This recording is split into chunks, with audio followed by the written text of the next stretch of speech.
Halo guys, bicara soal DPR, sekarang kan anggota DPR gak dapat rumah dinas ya, dengan alasan banyak yang tidak layak jadi dikembalikan ke negara.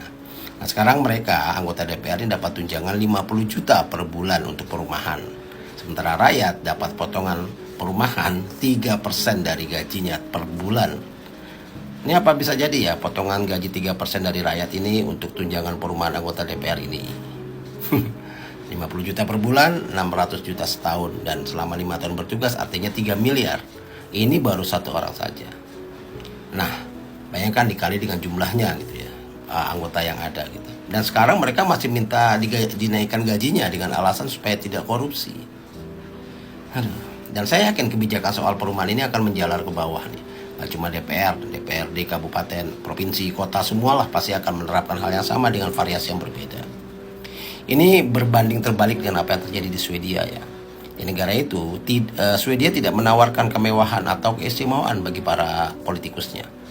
Tanpa mobil dinas atau supir pribadi, para menteri dan anggota parlemen Swedia ini sudah terbiasa bepergian dengan bus, dengan kereta yang penuh sesak seperti halnya warga negara yang mereka wakili. Tanpa hak imunitas parlementer, mereka dapat diadili seperti warga biasa.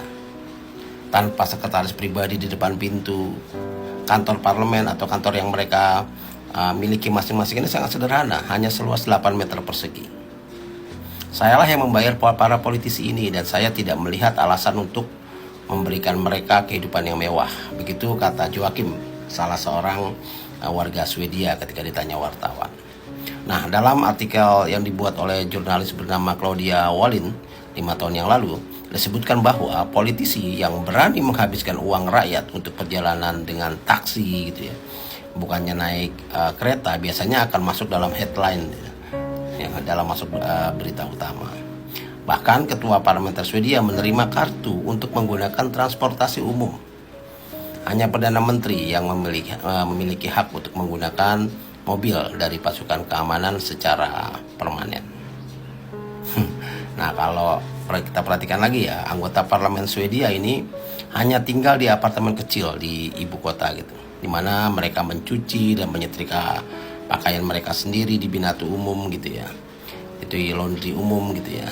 Hal ini mungkin terlihat kecil untuk orang-orang yang penting, tapi sebenarnya jauh lebih baik daripada sebelumnya, yang begitu saja sudah jauh lebih baik katanya. Nah, kadang kita menghayal ya, apakah mungkin ya parlemen, dewan kita, atau para pemerintah, para pemimpin kita akan hidup seperti apa yang diterapkan oleh pemerintahan Swedia. Karena kalau kita lihat ya, kok ini seperti khayalan saja gitu ya. Karena kok sepertinya pemerintahan kita justru semakin sakit saja.